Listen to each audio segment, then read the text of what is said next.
You've probably had moments where you felt misunderstood or betrayed, not by your friends, but by your very own family. Family is supposed to be your safe place, but sometimes that is not the case. Allah teaches us through these trials that there's a greater purpose. Just like Prophet Yusuf, who was betrayed by his brothers and lived 20 years with hardships. But he served a greater purpose in the end, saving a nation like Egypt for generations to come. Chapter 1. His early life. Prophet Yusuf A.S. was the son of Prophet Yaqub A.S., who was descended from the line of prophets Ibrahim A.S. and Ishaq A.S. Prophet Yusuf had 12 brothers who were from a different mother. Despite sharing the same father, Yusuf and his younger brother Binyamin faced hate from his other siblings. This sibling rivalry is a pretty common struggle many families face today when favoritism, real or perceived, creates conflict. Prophet Yusuf A.S. was deeply loved by his father. This love was the sole reason that spotted intense jealousy among Yusuf's older brothers. They felt overlooked and believed that their father's affection for Yusuf reduced his love for them. And it didn't stop there. It consumed them to the point where they began plotting ways to remove Yusuf from their father's life, only in the hope that this would shift Yaqub's attention and love toward them instead. Chapter 2. His Dream. One day, young Yusuf A.S. had a vivid dream. Excited, he shared his dream with his father. "Oh, my beloved father, indeed I have seen 11 stars and the sun and the moon. I saw them prostrating to me." Surah Yusuf 12:4. His father, upon hearing it, instantly knew that this was a divine sign, the 11 stars being his brothers, sun his father, and moon his mother, and the prostration being done out of respect. He knew his son was going to carry on the legacy of prophethood, but fearing his brother's reaction towards his dream, he told him not to share this dream with his brother.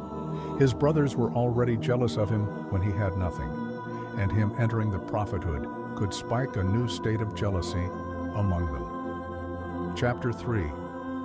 The Betrayal. But despite his father's attempt to protect him, his brothers planned to get rid of him for good. At first they thought about killing him, believing that would end the problem once and for all. But then, one of them suggested a less violent option, not to get his blood on their hands and throw him into a well, leaving him to fate without any bloodshed. When you're reading this surah from the Quran, it says this: "Kill Yusuf or throw him out to some distant land, so that the favor of your father will be upon you, and you will be after that a righteous people." Surah Yusuf 12:9. Notice how they don't immediately suggest physical harm, but their first thought is to kill him. They believe that removing him will restore balance and secure their father's affection. In their minds, this drastic measure will set things right. They see their plan as a means to purify themselves, to become better in their eyes. But ironically, their idea of righteousness is based on removing the one they believe threatens their position. When you're jealous, a perfect example of how it can twist your judgment. And so, they requested their father to let Yusuf go with them, telling him that he'll only play while we do our work. But his father already saw the deception. He knew they were up to something that wasn't going to end well. Despite Yaqub's warnings, the brothers continued to insist. In the end, Yaqub A.S. reluctantly allowed Yusuf to go with them, trusting that Allah's plan would unfold in a way he couldn't yet understand. And so, they set off, with Yusuf unaware of the plan his brothers were plotting. Once Yusuf A.S. was with his brothers, they took him far from home, into an abandoned area where no one could hear his cries. The moment they were out of sight, their true intentions surfaced. They stripped Yusuf of his clothes and threw him into a deep, dark well. And all the while this is happening, you can imagine the state Yusuf must be in. But Allah sent him an angel, telling him, there will be a day that he will be confronting his brothers about their act. And after all this, his brothers had the audacity to lie in the face of their father, who, let me remind you, is a prophet. They took Yusuf's shirt, stained it with the blood of an animal, and returned to their father in the evening, pretending to be distraught. When Yaqub, A.S., saw the torn shirt and heard their story, he could already see through their lies. Yaqub, A.S., chose patience in the face of heartbreak, trusting that Allah would guide him through this trial. But this didn't mean he never cried. He was immensely sad with his son's loss. He cried to the point where he lost his eyesight. But God had already set Yusuf to a greater purpose. Chapter 4. The Life of Slave. Meanwhile, Yusuf, A.S., was left alone in the well. It wasn't long before a caravan passed by and noticed the well. They drew their water and, to their surprise, found Yusuf, A.S., inside. Despite the shock, they recognized an opportunity to profit from this find. And instead of rescuing him and returning him to his family, they decided to sell him as a slave. This was no shock. It was a common practice in those times. Captives and unwanted individuals were often sold to the highest bidder. Yusuf soon found himself in a foreign land, Egypt, far from his homeland, Canaan. And eventually he was purchased by Al-Aziz, the minister of Egypt, who saw something in Yusuf that many others had failed to notice: the way he carried himself, the way he addressed when he was talked to. Instead of treating him as a mere slave, Al-Aziz recognized Yusuf's potential and decided to make his stay comfortable. He even told his wife that they could adopt him as their son, or he could benefit them anyway. Al-Aziz's unexpected compassion towards Yusuf, A.S., was part of Allah's divine plan, elevating him from a helpless slave to a respected figure in one of the strongest empires. Yusuf, initially in a lowly position in Egypt, quickly gained trust and respect due to his integrity and work ethic. Despite being in a seemingly low position, Yusuf was granted favor and respect. Allah's mercy was upon him. Chapter 5. The Minister's Wife. After all this, you can take a guess that Yusuf was blessed in intelligence. He was different from other slaves, but what made him stand out even more was his beauty. And that caught the attention of the minister's wife. One day, when the opportunity presented itself, she tried to seduce him. But Yusuf, understanding the gravity of the situation and his duty to uphold his faith, resisted her advances. He fled from the room in a desperate attempt to escape the temptation. But as he ran toward the door, she grabbed him from behind, and in the struggle, his shirt was torn. As Yusuf reached the door, the minister was standing right in the front. And in a desperate urge to save her reputation, she called out, accusing him of attempting to assault her. But God had already made his defense strong.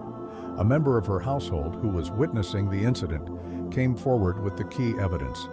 He declared that if Yusuf's shirt was torn from the front, it would indicate his guilt, as it would mean he had been attacking her.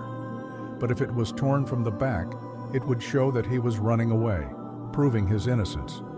At first, the minister was about to believe the story of his wife. But as his innocence was proved, he turned to his wife, telling her to seek forgiveness for her sins. But that never happened. In fact, after this incident, her pride and guilt fueled her desire to reclaim her reputation. The rumors had already spread in the city. She tried to rally the other women in the city to maintain her dignity. She even went so far as to gather the women, showing them Yusuf's beauty in an attempt to distract from her own guilt and portray him as the seducer. The women were so captivated by Yusuf's appearance. They acknowledged that he was not a man, but rather an angel. And in a daze, the women accidentally cut their hands instead of the fruit. But even after all of this, Yusuf was imprisoned. His imprisonment was not due to the lack of evidence.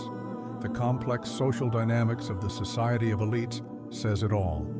The imprisonment was done to preserve the social order and avoid scandal. Chapter 6. Imprisonment. He was locked away without a trial, his reputation stained by false accusations. While in prison, Yusuf, A.S., encountered two men, each troubled by a dream. The first, the cupbearer, saw himself pressing wine, and Yusuf, A.S., interpreted it as a sign that he would be pressing wine for the king again. There, He took the opportunity to mention him to the king when he was restored to his position, hoping to gain his release from prison. The second man, the baker, saw himself carrying bread with birds eating from it. Yusuf, A.S., interpreted this as a sign that he would be executed, and the birds would be eating from his head. And both interpretations came true. Chapter 7. Minister of Finance. After the cupbearer was restored to his position, he forgot to mention him to the king. But one day, as he was pouring wine, he heard the king's dream. He had seen 7 fat cows being devoured by 7 lean cows, and 7 green ears of grain, which were eaten by 7 dry ones. He called for the wise men and magicians of Egypt, but none could interpret the dream. The cupbearer immediately recalled Yusuf, A.S., in prison, and told the king he would interpret it soon, and so he visited Yusuf in prison, who interpreted the dream for him. He explained that Egypt would experience 7 years of abundance, followed by 7 years of severe famine. But the king knew this was not interpreted by the cupbearer, but someone far more intelligent, and so he asked him to bring the man who had interpreted the dream. Yusuf confidently advised the king to store grain during the years of abundance to prepare for the years of famine that would follow. But before the king could appoint him as the minister, Yusuf insisted that his name must be clear. A trial must be held to prove his innocence. And so, when that was done, Yusuf was appointed to oversee Egypt's resources during the coming years of famine. Yusuf's, A.S., new role as Minister of Finance allowed him to implement his plan to save Egypt from the crisis that was to come. Chapter 8. Reunion. During the years of famine, Yusuf's brothers traveled to Egypt seeking food, unaware that the ruler they were dealing with was their own brother. Yusuf recognized them immediately, but kept his identity hidden. He accused them of being spies and demanded that they bring their youngest brother, Binyamin, as proof of their honesty, keeping one of them in custody as a guarantee. The brothers returned to their father Yaqub, explaining the situation and pleading for permission to bring Binyamin back. Yaqub hesitated, his heart heavy with the loss of both sons, but he eventually trusted in Allah's plan.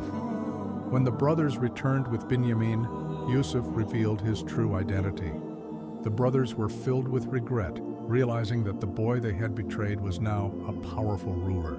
Yusuf reassured them, forgiving them entirely, explaining that their actions were part of Allah's plan. When Yaqub, A.S., arrived in Egypt, he was comforted by God. After 20 years of separation, father and son embraced each other. The brothers, now humbled and remorseful, were forgiven, and Yusuf ensured that his family would be cared for, bringing them to live in Egypt, where they would thrive. His dream was fulfilled. You can often find yourself in situations where everything seems to be going against your plan. But trust in the plan of the Creator as well. That's all for today's video, and thanks for watching it. Let me know in the comments below if you found this story inspiring. Until next time, take care and stay tuned.